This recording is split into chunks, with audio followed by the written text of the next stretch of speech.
Delaney, first of all, thank you so much for chatting to us today. Just how have you been since the season ended and kind of how's your recovery been? Yeah, it's been really good. Obviously, wish we could have gone that extra couple of weeks and got to that final, but no, I thought we ended on quite high. We know what we had to work on when we came away, and yeah, it's been absolutely lovely to have some time off. So Kind of just to sum up the season, kind of for yourself, obviously making that Red Roses debut, but also from a Bristol Bears point of view, how could you kind of sum it up and kind of just in a couple of words, couple of sentences? um yeah, I mean for me personally, it felt like a bit of a breakthrough season. I think breakthrough would be my biggest one.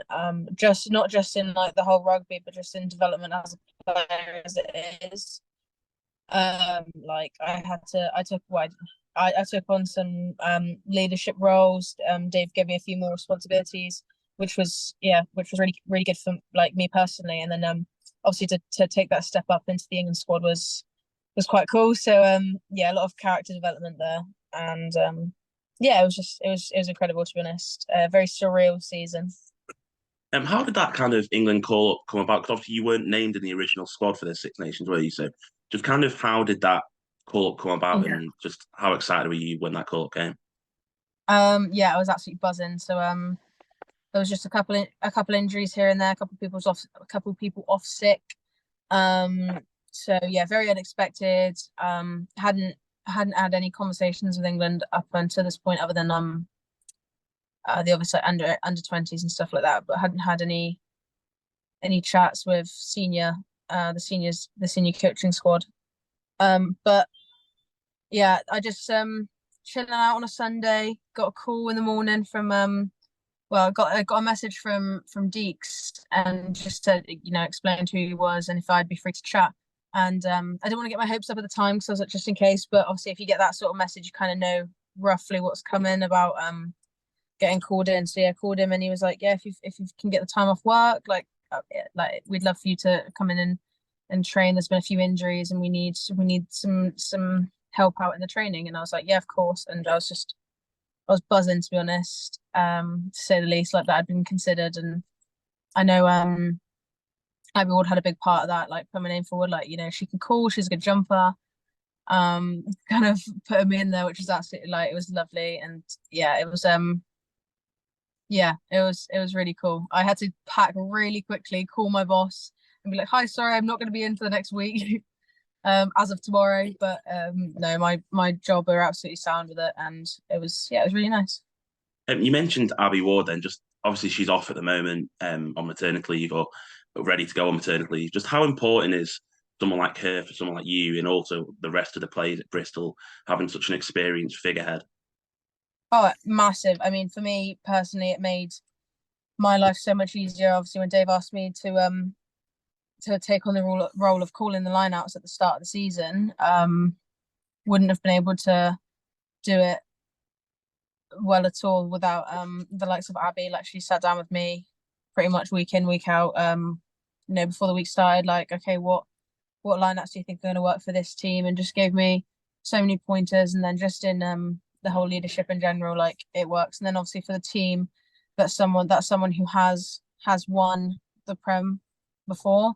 So we can take a lot from that in terms of the high pressure games. Like she knows what we need to do and what we don't need to do and stuff like that, and what to focus on. So it's really helpful having someone of her experience in the squad. It just makes life a lot easier.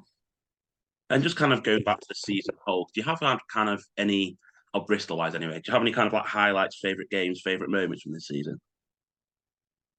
Ooh, I think the first one that comes to mind for Bristol was Exeter home in round, I want to say 16, I think. Hmm. Yeah, that was a big game for us. And in fact, actually, I think round 14 was Quins just before the Six Nations break. That one was a massive one as well, just because we'd had a bit of a dip in our play, like a dip in our game kind of win streak, in the middle of the season just before we went on that break. And yeah, just kind of had our heads down a little bit. But those two games really like showed us that we deserved to be in that top four spot. I think that was the biggest one for us. And yeah, so for us to have Exeter, who were like at the time leading on like points, top of the table, to have them come to our home ground and be in front of the biggest crowd we've had so far at Shaftesbury Park. And then to come away with a win after such a grueling game was just, yeah, that was probably my top one. And so very similarly with the Quins game, to be going against a team that made us look a little bit silly when we went there on the 27th of December, and then to turn it around, have our home crowd there and just, yeah, get a win. It was a really good feeling. How important is kind of like the crowd at Shaftesbury Park? Obviously, it's not one of the biggest stadiums where you see Quins playing at Stoke, but you regularly have such a strong crowd, really passionate crowds. How important are they having them week in, week out there? Oh yeah, massive. Obviously, like you say, it's not the biggest of venues, but we fill it every time, and to the point now where like we almost do need a bigger venue because we can't get everyone that wants to be there, which is incredible, and it just makes the atmosphere like so amazing. Like the stands fill, there's people sat the whole way around. Like if you've for those that have gone, like you see people, and even like on the days where the weather is atrocious, you will still have like a packed out Shaftesbury Park, which it's hard to explain like how cool it is to have that sort of support. And yeah, just the same people coming week in, week out, regardless of the result. It's quite special. And kind of looking at Bristol narrowly, obviously, who would you kind of give your player of the season to if you had to pick someone from Bristol? Ooh. Um, it's hard. There's been a few, so I'd say so. I'd like well, Amber Reed had an incredible season this year. Very standout, I think. With everything that's gone on for Rido. Yeah, she really stood out to me this season of someone who doesn't give up. I thought Phoebe Murray had a great season. Sarah Byrne, I think Lark first season as a Bear did like smashed it. Yeah, there's so many that like say a lot of the new players as well, like Claire Malloy, like that those sorts of players that have like come in and just taken it away and just been absolutely amazing. So there's been quite a few, and then also people just like stepping up in areas where you wouldn't expect them to be. We had a bit of a dip in the season, like during that say that dip in the season where we had so many injuries, and we had Holly Phillips, our hooker, playing at second row for a couple games, but smashing it. So yeah, it's just it's been a season where a lot of people have stepped up, so it's hard to pick just one. What about if you kind of had to pick one or a few from kind of the wider league as a whole, the wider Prem 15s, for a player of the season? Ooh, that's a great question. I think Tat Heard has had an absolutely outstanding season. She's been very standout for me.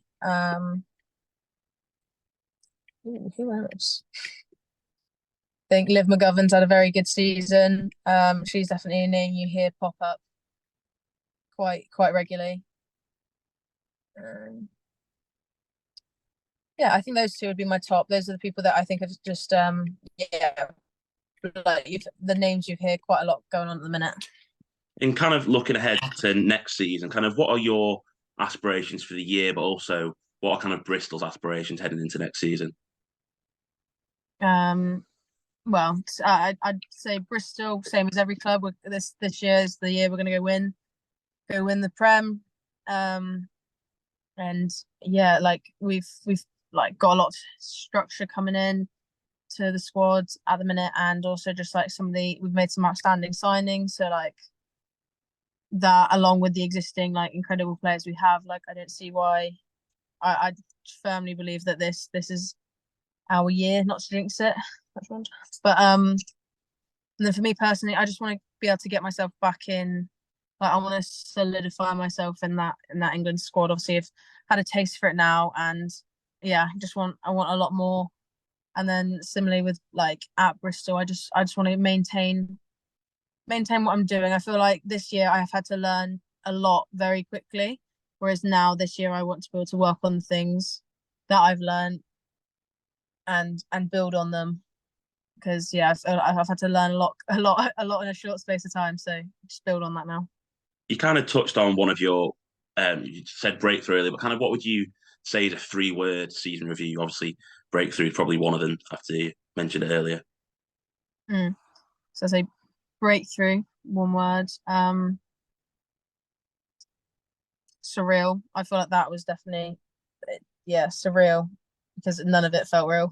There's definitely a time where I was like, is this actually happening? And rewarding. Like the season was very rewarding, I think.